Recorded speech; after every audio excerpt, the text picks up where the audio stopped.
तनु हो गया selection quiz का आज? नहीं मैम, मैम बस पूछ रहे थे कि कोई नेट के लिए प्रिपेयर कर रहा है अभी। अच्छा। तो उन्होंने बोला बीएससी के और प्रीवियस के यहाँ तक के रहेंगे क्वेश्चंस। ओके। कोई कर नहीं रहा मैम प्रिपेयर अभी। तो फिर अगर मैम। मैम नेट के लिए पूछ रहे हैं तो क्विज का लेवल अच्छा रहता होगा मतलब। अच्छा। तो फिर तुम्हारा नेम फिर किसी का भी नहीं लिया क्लास से कोई? नहीं मैम, अभी तक तो नहीं। अच्छा। चलो कोई बात नहीं। नेट के लिए तो शायद ही कोई प्रिपेयर कर रहा होगा, बिकॉज लॉकडाउन रहा है 1 साल, तो मुझे नहीं लगता यस किसी मैम, ने किया होगा। हमारी क्लास में तो कोई नहीं कर रहा मेरे ख्याल से। बस एक दो है जो कोई ऑनलाइन ले रहा है यहाँ से, एक अन अकेडमी से। मुश्किल से ही एक दो है। कोई फायदा नहीं है ना अकेडमी से करने का। ओके मैम, क्यों नहीं है मैम जैसे फायदा? हम्म। वो अच्छा नहीं मतलब नहीं होता लेवल उनका नेट के लायक? लेवल का तो पता नहीं, लेकिन वो थोड़ा सा रटवाते ज्यादा है चीजों को, कंसेप्ट नहीं हम्म। समझाते इतना। क्योंकि ऑनलाइन में, जैसे मैं भी हूँ, अगर ऑनलाइन में तुम लोगों को पढ़ा रही सब्जेक्ट तक तो ठीक है, लेकिन अगर मैं ऑनलाइन नेट की अगर कोचिंग दे रही थी, तो मेरे लिए बहुत ही टफ था उस चीज को एक्सप्लेन करना जो हम सामने से डिटेल में किसी टॉपिक पे जा सकते हैं। और नेट का तो सब्जेक्ट ही ऐसा होता है जिसमें आपको डिटेल तक जाना है बताने के लिए। Online yes lectures ma'am. में कभी पॉसिबल नहीं हो पाएगा। अगर आप चाहते हो आपको नेट का डीप में नॉलेज मिले, अच्छी गाइडेंस मिले, तो आपको फिजिकली जाके ही उस बंदे से मिलना ही पड़ेगा जिससे आप ले रहे हैं। कभी भी ऑनलाइन नहीं हो पाएगा। ठीक है? या फिर फिजिकल क्लास चल रही है उसके रिकॉर्डेड लेक्चर देख रहे हो आप, वो एक डिफरेंट थिंग है। लेकिन पूरा ही ऑनलाइन प्लेटफॉर्म है, सिर्फ ऑनलाइन ही टीचिंग है वहाँ पे, और वो वाले आप लेक्चर्स ले रहे हो ऑनलाइन टीचिंग के, तो वहाँ पे एक्सप्लेनेशन पूरी कभी नहीं होगी। यस मैम, होता है जैसे हमें कोई टॉपिक देखना होता है ना, गजेंद्र पुरोहित सर करवाते हैं। तो फिर उनका हम्म। डायरेक्ट वो बताते ही हैं प्रॉब्लम सॉल्व करके। मतलब पीछे का बताते नहीं, समझ में ना ही आई कुछ ऐसा ही होता है हाँ। अच्छे से। बहुत फास्टली भी आई थिंक भागते हैं वो, जहाँ तक हाँ हाँ। मैंने उनका एक दो बार देखा है। तो नहीं, अन हम्म। अकेडमी तो मैं नहीं, तो मैं प्रेफर करूंगी अगर लेनी है तो किसी, बेशक अपने किसी सीनियर को पकड़ लेना। फिजिकली तो पढ़ोगे उनसे जिन्होंने कर रखा है क्लियर, उनमें से किसी। और वो ऐसा नहीं जेआरएफ के उसको 4-5 साल हो गए रिसेंटली जिसने किया हो, जो टच में हो आजकल के सिलेबस से, ऐसा किसी स्टूडेंट से आप गाइडेंस ले सकते हो। ठीक है? ज्यादा पुराने भी नहीं। तो वो ज्यादा बेटर रहेगा मेरे हिसाब से तो। बाकी आपकी क्या नॉलेज है, किस तरीके से कहाँ से समझ आता है, वो तो आप 1-2 दिन डेमो लो। 5-6 दिन का डेमो भी रहता है हर जगह पे, डेमो से ही आइडिया लग जाएगा कहाँ पे कोचिंग आपको सही लग रही है। ठीक है? वो बात है। चलो पहले हम स्टार्ट करते हैं, फिर डिस्कस करेंगे इस बारे में जो भी तुम्हारे डाउट होंगे। तो हमने जो कल किया था उसी से आगे बढ़ते हैं। कल हमने इमेजेस निकालनी सीखी थी in case of plane. Image कब कहते थे? अगर वो प्लेन हमारा स्ट्रीमलाइन बन जाए, मतलब जिस भी सरफेस के अराउंड हम इमेज निकाल रहे हैं उसको स्ट्रीमलाइन प्रूव करना होता था ना। और उसका एक क्वेश्चन भी किया था हमने प्लेन वाले केस में। आज हम मिलने थॉमसन सर्कल थ्योरम करने वाले हैं। ये क्या करता है? सर्कल के अराउंड इमेज निकालता है। कल तो हमने प्लेन के अराउंड देखा था, आज हम इमेज देखेंगे अराउंड द सर्कुलर सिलेंडर। ठीक है? और ऐसा सिलेंडर है जिसकी बाउंड्री जो है इन्फिनिटी तक जा सकती है इन आइदर डायरेक्शन, और परपेंडिकुलर होगा प्लेन ऑफ फ्लो के। मतलब जो आपने जेड एक्सिस लिया है उसके अराउंड उसका वो सिलेंड्रिकल रीजन जा रहा होगा। जो कर्व सरफेस एरिया होता है ना, वो जेड एक्सिस के अलोंग हमने रखा हुआ। मान लो ये जेड एक्सिस है, 1 सेकंड के लिए मान लो। ऐसे सर्कुलर सिलेंडर रखा हुआ हमने। ठीक है? लेकिन जेड एक्सिस को आप as a plane of flow X Y plane लेते हो ना, तो एक्स वाई प्लेन में सिर्फ क्या दिखेगा आपका? ये सर्कल सर्कल दिखेगा। ये तो जेड एक्सिस के अलोंग है पूरा का पूरा जो आपको दिख रहा है ना। तो यहाँ पे जब मैं बनाऊंगी इस रीजन को एक्स वाई प्लेन में, तो मुझे सर्कुलर सिलेंडर ना दिख के मुझे सिर्फ क्या दिखेगा? एक सर्कल सर्कल विजिबल होगा। तो मुझे उसके अराउंड इमेज निकालनी है, इस सर्कल के अराउंड। ठीक है? इस वाले थ्योरम के अंदर। तो थ्योरम की स्टेटमेंट क्या है? स्टेटमेंट पे चलते हैं सीधा ही बिना कुछ देखे। स्टेटमेंट ये है, let F Z be the complex potential for the flow having no rigid boundary and no similarity within circle mod z is equal to a। ये सर्कल ले लिया, mod z is equal to a. Circle की equation अगर मैं देखूं, देखो x plus iota y का mod is equal to a. Squaring both side करोगे, x square plus y square under root is equal to a, x square plus y square is equal to a square. ये circle की equation है जिसका origin पे जो centre और radius ए है। एक तरीके से अगर मैं mod z is equal to A circular boundary ले रही हूँ, मैं कह रही हूँ कि जब तक हमने सर्कल इंसर्ट नहीं किया था, अगर मैं जनरली सिर्फ फ्लो के बारे में बात कर रही हूँ, जब मैंने सर्कल इंसर्ट नहीं किया है, तो इस फ्लो का जो कॉम्प्लेक्स पोटेंशियल है वो एफ जेड है। से इस फ्लो मतलब W is equal to F Z हमने लिया है सिर्फ जब तक कोई भी रिजिड बाउंड्री इसके अंदर नहीं है। ठीक है, जैसे ही हमने सॉलिड सर्कुलर सिलेंडर इसके अंदर इंट्रोड्यूस किया, हमने क्या किया है, इस लिक्विड के अंदर ही जो ये मैंने बनाया, ये जो फ्लो है हमारा, इसके अंदर मैंने सर्कुलर सिलेंडर इंट्रोड्यूस किया mod z is equal to a. तो जो नया कॉम्प्लेक्स पोटेंशियल निकल के आएगा वो ये निकल के आएगा, F bar A square by Z और ऐड हो जाएगा पहले वाले पोटेंशियल में। तो हमें ये प्रूव करना है कि जो नया पोटेंशियल बना है इस सर्कुलर की वजह से वो ठीक है। हमें ये प्रूव करना है कि F z plus F mode Z, देखो ये क्या है, एफ बार का मीनिंग क्या है, देखो एफ एक कॉम्प्लेक्स फंक्शन सकता है, एफ ऑफ जेड से मान लो जेड है, तो ये बना जेड की जगह पे पहले तो आपको ए स्क्वायर बाय जेड पुट करना है और फंक्शन का बार भी लेना है, दोनों बातें हैं।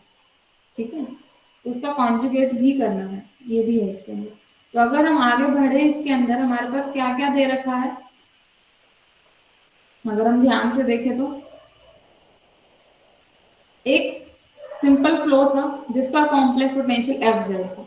जैसे उसके अंदर हमने सर्कुलर बाउंड्री इंट्रोड्यूस की, तो जो नया कॉम्प्लेक्स पोटेंशियल डब्ल्यू निकल के आया है वो ये निकल के आया है। और ये कहाँ कहाँ के लिए वैलिड है, for more greater equal to, क्योंकि अंदर तो सेम ही रहेगा, क्योंकि मैंने अंदर कोई भी सोर्स सिंक डबलेट कुछ नहीं लिया, तो अंदर कोई डिस्टर्बेंस नहीं, अंदर अभी भी वैसा का वैसा फ्लो, तो अंदर तो अभी भी एफ जेड ही है आपका कॉम्प्लेक्स पोटेंशियल। हम जो डब्ल्यू लिख रहे हैं f z plus f bar A square by z, किसके लिए लिख रहे हैं, mod z greater equal to a वाले रीजन के लिए, जो बाहर वाला रीजन है इसके लिए हम डब्ल्यू लिख रहे हैं। ठीक है, तो ये स्टेटमेंट है। स्टेटमेंट क्लियर हुई है? Yes ma'am. ठीक है, रिपीट अगर हम करें तो कुछ भी नहीं है इसमें, f x complex potential for a flow having no rigid boundary and such that there are no singularity within the circle mod z is equal to a. कोई सिंगुलैरिटी नहीं है इसके अंदर, कोई भी रिजिड बाउंड्री नहीं। Then on introducing the solid cylinder, जैसे हमने सॉलिड सिलेंडर इंट्रोड्यूस किया लिक्विड के अंदर, the new complex potential for the fluid outside the cylinder is given by Fz plus F bar A square by Z। ठीक है, अब मैं आपसे एक बहुत ही सिंपल सी बात पूछने वाली हूँ, अगर ये आपका सिलेंडर हमने इंट्रोड्यूस कराया है, ठीक है, मुझे अगर किसी भी पॉइंट के विद रिस्पेक्ट इमेज निकालनी है, मान लो मेरा ये सर्कल था, ठीक है, और ये सेंटर हो गया 0 0, मैं चाहती हूँ मैं इस वाले की इमेज बताऊं क्या आएगी। ये z एक पॉइंट है बाहर की तरफ, क्योंकि हम बाहर वाले का ही कॉम्प्लेक्स पोटेंशियल निकालना चाह रहे हैं, तो मैंने बाहर ये पॉइंट लिया, इस पॉइंट की इमेज कहाँ बनेगी, बाउंड्री में बन के रह जाएगी सर्किल की। बाउंड्री पे या अंदर बनेगी, अगर ये यहाँ पे रिजल्ट बाउंड्री तो ये वाली हो गई। मैंने यस आपको कल भी बताया था इमेजेस कैसे बनती हैं, बिल्कुल उसके अपोजिट बनती है। अपोजिट। अब हमने बाहर पॉइंट लिया तो इमेज कहाँ बनेगी, अंदर। एट एन इक्वल डिस्टेंस होगी या नहीं होगी वो हम चेक कर सकते हैं। देखो कोई भी पॉइंट अगर मैं बाउंड्री का ले लूँ, से मैंने ये वाला पॉइंट लिया z, तो किसको सेटिस्फाई करेगा, ये mod z is equal to a को सेटिस्फाई करेगा, क्योंकि बाउंड्री तो इसी से रिप्रेजेंट हो रही है, mod z is equal to a। Mod z को अगर हम खोले तो क्या लिख सकते हैं, z z conjugate is equal to a square, दोनों तरफ स्क्वायरिंग कर लो। मोड z का स्क्वायर क्या होता है, x square plus y square, z into z conjugate करो, x plus iota y x minus iota, ये भी यही आएगा x square plus y square. तो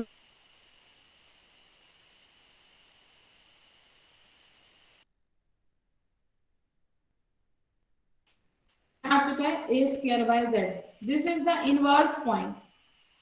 मतलब अगर आपको z की इमेज निकालनी है विच इज z बार, वो कैसे बनेगी, रेडियस के स्क्वायर से उसको डिवाइड कर दो। तो सर्कल के केस में इमेजेस ऐसे निकलती हैं। ये तो एक जनरल थ्योरी है सर्कल के बारे में, ठीक है। अब चलते हैं हमारे मेन कंसेप्ट की तरफ। ये तो थ्योरम के प्रूफ से पहले जो दो बात हमें देखनी थी, क्या थी ये बात, कि अगर हमें कोई भी पॉइंट की इमेज निकालनी है तो हम कैसे निकाल सकते हैं, जो पॉइंट है उसको डिवाइड करना है ए स्क्वायर से, उसकी इमेज आ जाएगी, that is known as inverse point, ठीक है। अब एक बात बताइए, हमने z लिया था भाग, ठीक है, तो मुझे लेना है जो इसकी इमेज आएगी वो आएगी ए स्क्वायर बाय जेड, यही बोला हमने। तो मान लीजिए ए अगर आपका 2 है, ठीक है, ये z कोई भी भार हो गया से 3, तो अगर आप 4/3 करोगे, 2 का स्क्वायर बाय 3, तो अंदर ही तो चला जाएगा, वो 1 पॉइंट समथिंग बन जाएगा, अंदर आ जाएगा। क्लियरली दिख रहा है। मतलब जब भी हमारे पास पॉइंट भार होता है, अगर z आपका कहाँ होता है, आउटसाइड द सर्कल, तो उसकी इमेज जो हमने z बार निकालेंगे हम ए स्क्वायर बाय जेड, वो हमेशा कहाँ बनेगा, इनसाइड बनेगा। Is it clear. Yes ma'am. ऊपर से आपने ये भी बोला है कि कोई भी सिंगुलैरिटी अंदर नहीं लाई करे, ये भी आपने बोला है, कंडीशन दे रखी है क्वेश्चन में। इट मीन सारी की सारी सिंगुलैरिटी कहाँ लाई कर रही है, outside. All the singularity of f z lie outside C, आपने खुद ही बोला। अगर एफ फंक्शन की सारी आउटसाइड है तो it means F of A square Z की भी आउटसाइड ही होगी, नो डाउट, क्योंकि फंक्शन तो एफ ही है। एफ की सारी सिंगुलैरिटी बाहर है, चाहे वो एफ ऑफ जेड हो, चाहे वो F A square by Z हो।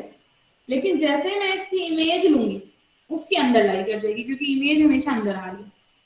All the singularity of F bar अगर मैं कर दूं तो वो कहाँ लाई करेगी, इनसाइड सी, क्योंकि हमने बाहर ले दिया, बाहर लेते ही आउटसाइड वाली चीज अंदर आ जाएगी, ठीक है। अभी तक हमारे पास ये आ चुके F bar A square by Z, all the singularity lie inside C, ठीक है। अब अगर मैंने इसको इनसाइड कराया है, मतलब इस वाले फंक्शन की सिंगुलैरिटी आउटसाइड तो है ही नहीं, नो सिंगुलैरिटी आउटसाइड सी। जब सारी की सारी इनसाइड ही है तो इट मींस एफ बार की कोई भी सिंगुलैरिटी बाहर है ही नहीं, F bar A square by Z की, ठीक है। अगर मैं यहाँ पे ये वाली लाइन लिख दूं इसके जस्ट बाहर, एफ जेड की जो सिंगुलैरिटी बाहर है और वही सिंगुलैरिटी क्या F z plus f bar A square by Z की रहेंगी आउटसाइड, क्या दोनों की आउटसाइड सिंगुलैरिटी सेम होगी, मेरा क्वेश्चन ये है, क्या दोनों फंक्शन की बाहर सिंगुलैरिटी सेम ही रहेंगी, जितनी इसकी थी उतनी ही इसकी रहेंगी या नहीं रहेंगी, बताइए।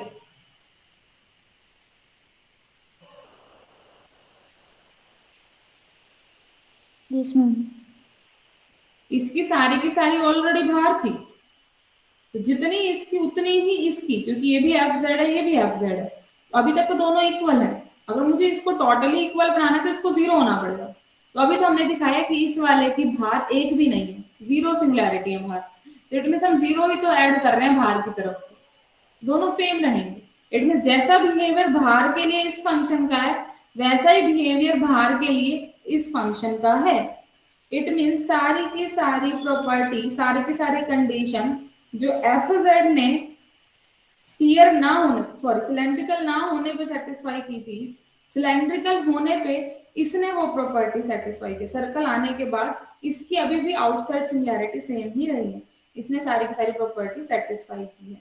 इट मींस जो हमने प्रूव किया था कि W हम ये ले सकते हैं सिलेंडर आने के बाद, क्योंकि इसकी प्रॉपर्टी सेम है जो इसकी प्रॉपर्टी थी, आउटसाइड अभी भी उतनी है जितनी इसकी रही है, तो हम W के लिए लिख सकते हैं। लेकिन जो हमने W लिखा है, क्या यहाँ से psi is equal to constant रखने में स्ट्रीम लाइन आ रही है या नहीं आ रही है, वो कांस्टेंट आ रही है या नहीं आ रही, psi is equal to constant है भी या नहीं है।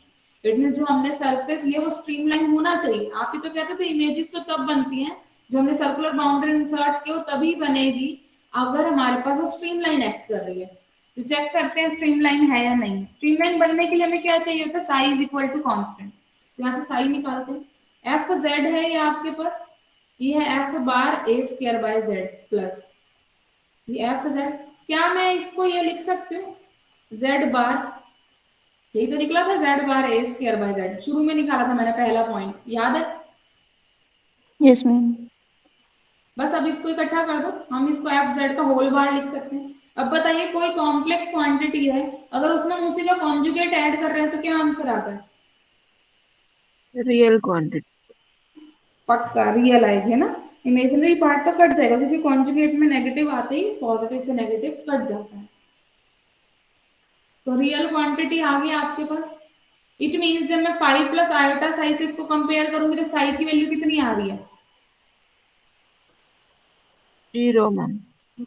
जीरो आ रही है। ठीक है, इट मीन साई कांस्टेंट आ चुके हैं, दैट इम्प्लाइज जो हमने डब्ल्यू लिया था वो ठीक है। सी यहाँ पे एक्ट एज ए स्ट्रीमलाइन कर रही है क्योंकि साई कांस्टेंट आ गया। ठीक है, तो ये हमारा प्रूफ था इस थ्योरम का। तो मेनली आपको थ्योरम का रिजल्ट याद रहना चाहिए क्योंकि हम आगे इसके कुछ पढ़ेंगे एग्जाम्पल्स भी। थ्योरम का रिजल्ट ये कहता है, जब भी आपका सोर्सिंग डबलेट कहीं पे भी आपने रख रखा हो और अगर हमने सर्कुलर बाउंड्री ले लिया, जो नया कॉम्प्लेक्स पोटेंशियल बन के आएगा पहले वाला F z plus f bar a square by Z भी आपको करना है उसके अंदर, वो चीज एक्स्ट्रा लेंगे। जैसे हमने कल इमेजेस में एक्स्ट्रा क्या लिया था, सोर्स की जो इमेज थी, डबलेट की जो इमेज थी, वो हमने एक्स्ट्रा कॉम्प्लेक्स पोटेंशियल लिखते हुए लिखा था।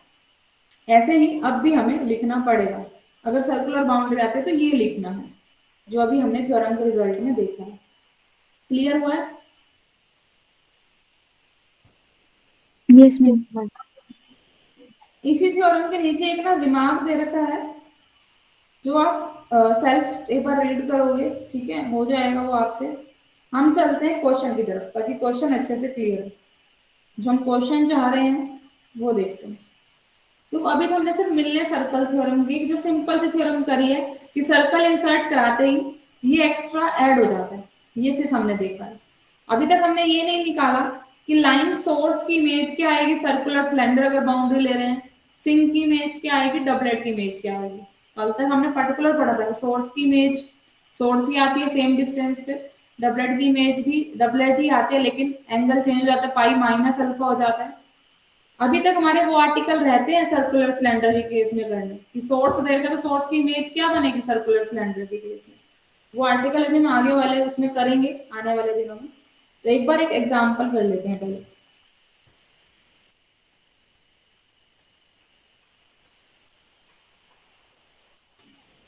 एग्जाम्पल क्या है, describe the uniform flow past a fix infinite circular cylinder. Uniform flow बताना है कब, जब आपने सर्कुलर सिलेंडर इंसर्ट कर दिया तब।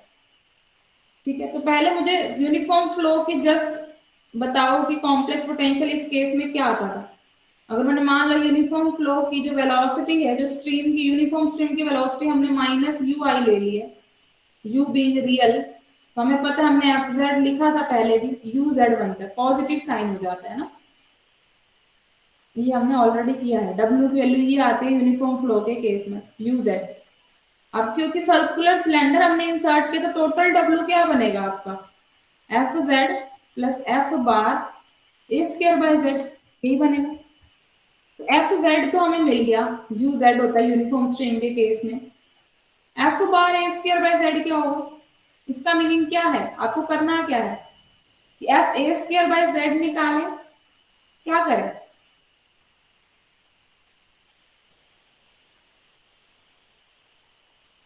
एफ जेड यू जेड है तो पहले निकाल लो फंक्शन पे बार। अगर एफ जेड यू जेड है तो एफ बार जेड भी तो यू जेड ही बनेगा क्योंकि यहाँ पे कहीं पे भी हमने आयोटा नहीं लिखा।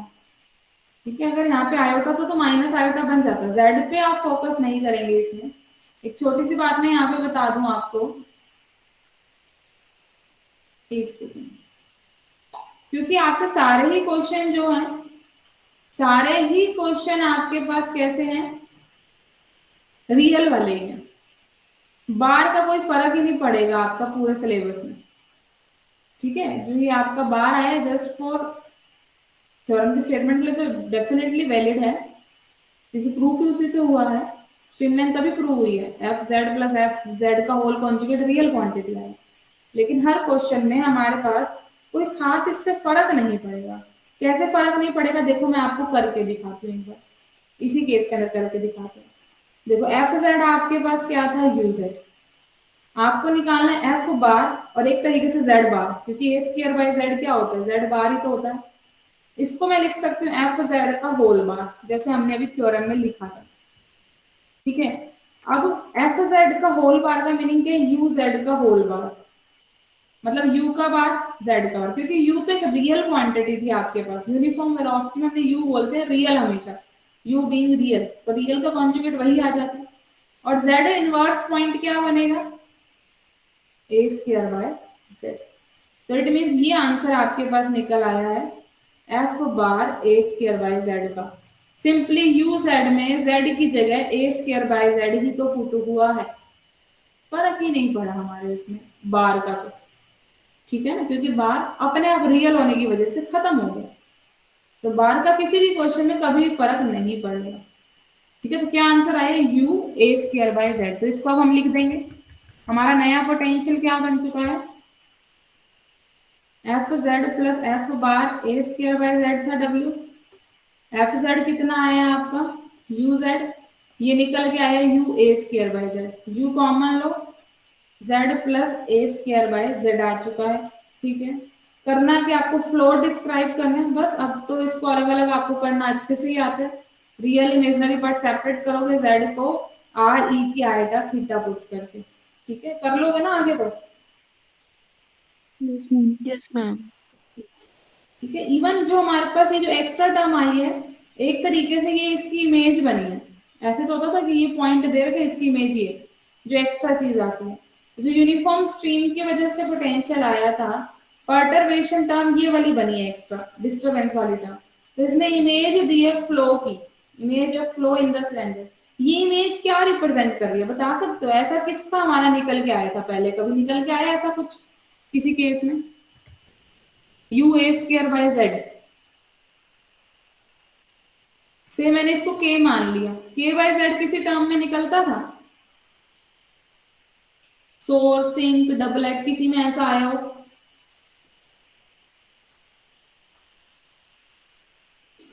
मैम डबलेट के केस में आ सकता है जब वो अल्फा एक्सिस के लोग हो, ओरिजिन पे लाई कर रहा हो और के उसकी हो। यस यस यस बिल्कुल, ये यूनिफॉर्म लाइन डबलेट बना है जिसकी स्ट्रेंथ कितनी है, के मतलब you a square, strength you a square है। और एक्सिस ऑफ डायरेक्शन क्या है इसकी, आई कैप, एक्स एक्सिस के अलॉन्ग इसकी एक्सिस ऑफ डायरेक्शन। और एट ओरिजन बना है आपके पास, क्योंकि यहाँ पे जेड माइनस जीरो है। तो जो इसकी इमेज निकल के आई यूनिफॉर्म फ्लो के अंदर, वो ये निकल के आ गया। ठीक है, ऐसे ही हम उन आर्टिकल में भी चेक करेंगे, जैसे अब हम नेक्स्ट आर्टिकल करने वाले हैं, image of line source in a circular cylinder. आपको सोर्स की इमेज बतानी है क्या है, तो जो एक्स्ट्रा टर्म आपको मिलेगी ना सर्कल इंसर्ट करने के बाद, वो एक्स्ट्रा टर्म ही इमेज बन जाती है। ठीक है, हमने पहले ले लेंगे एक सोर्स, हम फिर उसकी इमेज निकालने की कोशिश करेंगे सिलेंडर इंट्रोड्यूस कराने के बाद। तो करते हैं एक आज का आर्टिकल एक और, इमेज ऑफ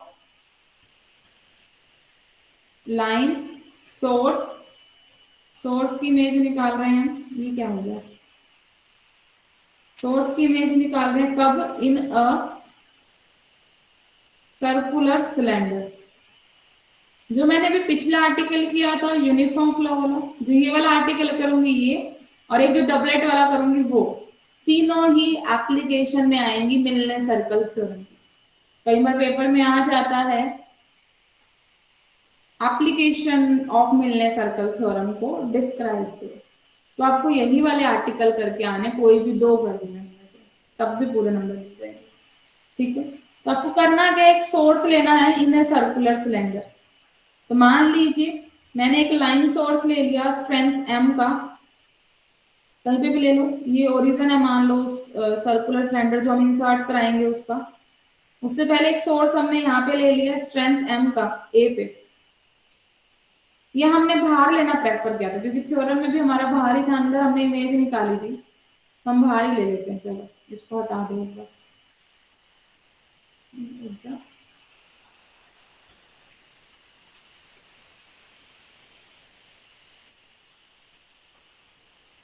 ठीक है, तो हम बाहर ले लेते हैं यहाँ पे। एक हमने ए पॉइंट पे, ये पॉइंट मान लो कहाँ पे है, z is equal to D point है सम, कोई भी डी पॉइंट है, यहाँ पे हमने क्या ले लिया, सोर्स ले लिया है। और डी कैसा है, ए से बड़ा है, मतलब रेडियस से बड़ा लिया हमने ताकि वो बाहर लाई करे। ठीक है, अब हमने क्या किया, सर्कुलर सिलेंडर इंसर्ट करा दिया है। तो ये बताइए जब सर्कुलर सिलेंडर नहीं था तो इस सोर्स का कॉम्प्लेक्स पोटेंशियल क्या होगा, F Z.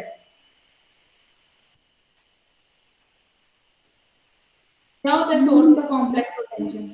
Minus M log of Z minus T. Yes good.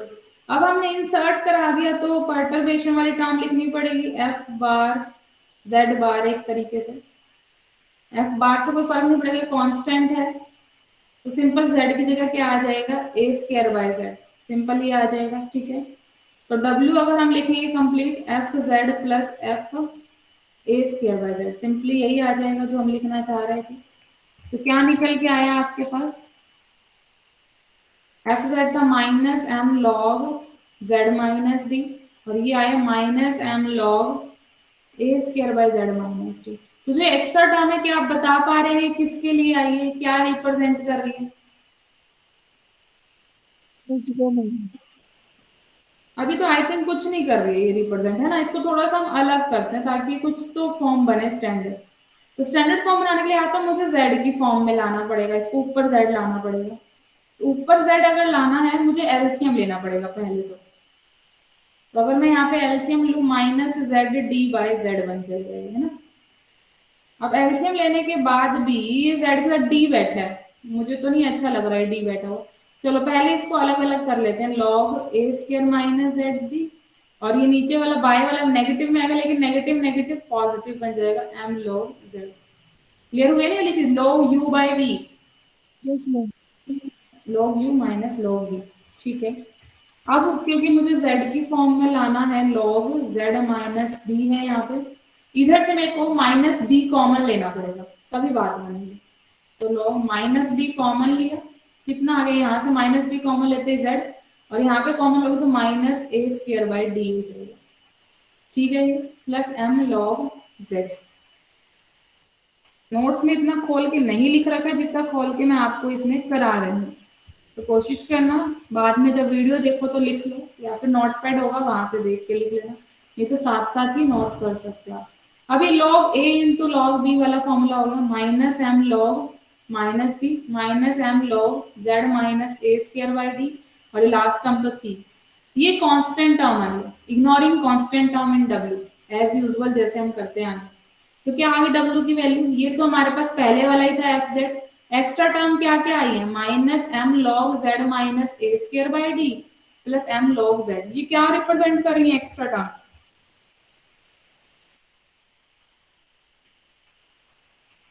बताओ।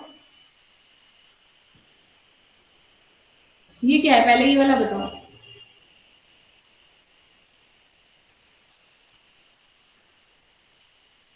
हम सोर्स है a square by D source है, पे। और स्ट्रेंथ तो अगर उतनी ही एस है, लेकिन किस पॉइंट पे आया, ए स्क्र बाई डी पे। ए स्क्र बाई डी मतलब इसका इनवर्स पॉइंट, तो इसका इनवर्स पॉइंट यहाँ पे ही मिलेगा अंदर, तो ए स्क्र बाई डी पे एक सोर्स आ गया एम स्ट्रेंथ का, साथ साथ और क्या आया एक्स्ट्रा टर्म में, सिंक है ना कहाँ पे ओरिजिन। आया, ओरिजिन पे। तो ओरिजिन पे एम स्ट्रेंथ का ही सिंक भी है। हमेशा सोर्स की इमेज, आपकी प्लेन के केस में तो सोर्स ही बनी थी at opposite side at an equal distance, लेकिन सिलेंड्रिकल सरफेस के केस में वो जो इमेज बनेगी वो सोर्स भी बनेगी at the inverse point with same strength, plus एक सिंक भी मिलेगा एट ओरिजिन। तो ये आपको याद रखना है, सर्कुलर के केस में इमेज क्या आती है आपके पास, पहली पॉइंट क्यों याद रखनी है, आगे एग्जांपल्स में हम डायरेक्ट अप्लाई करेंगे सोर्स की इमेज, तो ये दोनों इमेजेस हमें ऐड करनी पड़ेंगी उस केस में। तो अगर ये कॉम्प्लेक्स पोटेंशियल आया होगा तो यहां से हम रियल इमेजिनरी पार्ट अलग करके दिखाना चाहेंगे कि जो साई है वो कांस्टेंट आएगा, वो एज अ स्ट्रीमलाइन एक्ट कर रही है सर्कुलर बाउंड्री। तो इस केस में आपको ये भी आगे करके दिखाना है, रियल इमेजिनरी पार्ट सेपरेट करने हैं। हमें सिर्फ इमेजिनरी पार्ट चाहिए, मैंने पहले भी सिखाया था इमेजिनरी पार्ट सिर्फ कैसे निकाल सकते हैं लॉग की टर्म में से। हम उसी तरीके से सिर्फ इमेजिनरी पार्ट पे फोकस करेंगे अपना।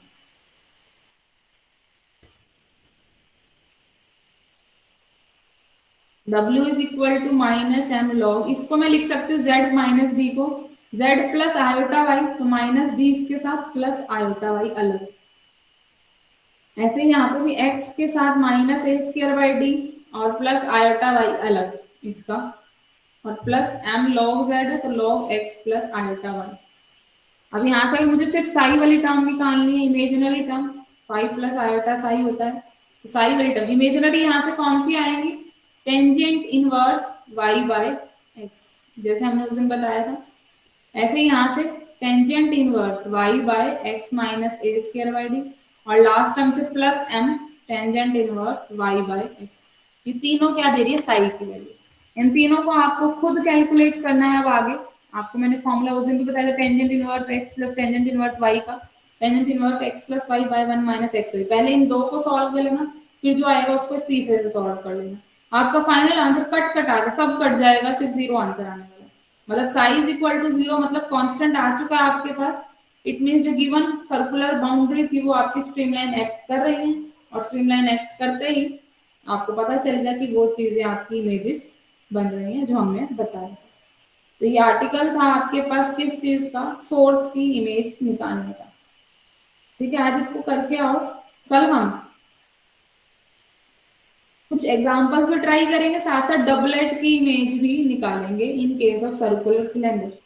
जो आपने मिलने सर्कल थ्योरम की है, एक इसकी एक्सटेंशन भी है, extension of circle theorem. Extension में क्या है आपका, बिल्कुल उल्टा है, बिल्कुल उल्टा है। अब की बार आपने अंदर कोई सिमिलैरिटी नहीं ली थी, एक्सटेंशन में आप बाहर कोई सिमिलैरिटी नहीं लोगे।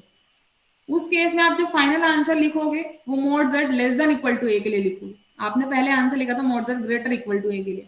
तो कोई एक स्टेटमेंट याद रख लो, सिर्फ जो आज हमने की उस स्टेटमेंट को याद रखो, उसका प्रूफ याद रखो। एक्सपेंशन आप पेपर में खुद ब खुद लिख सकते हो, अगर 2 मार्क्स में आती है तो जस्ट बिल्कुल अपोजिट लिखना, एक बार रीड कर लेना, समझ आ जाएगा। ठीक है, तो अब जो आपके रह गए हैं, एक दो तीन, तीन एग्जाम्पल, एक डबलेट वाली थ्योरम और एक ग्लासेस थ्योरम, टोटल 5 आर्टिकल सिर्फ और सिर्फ आपके रहते हैं। मतलब 2 दिन का काम रहता है अभी आपका। ठीक है, किसी को कोई डाउट है तो वो पूछ सकते हैं आप।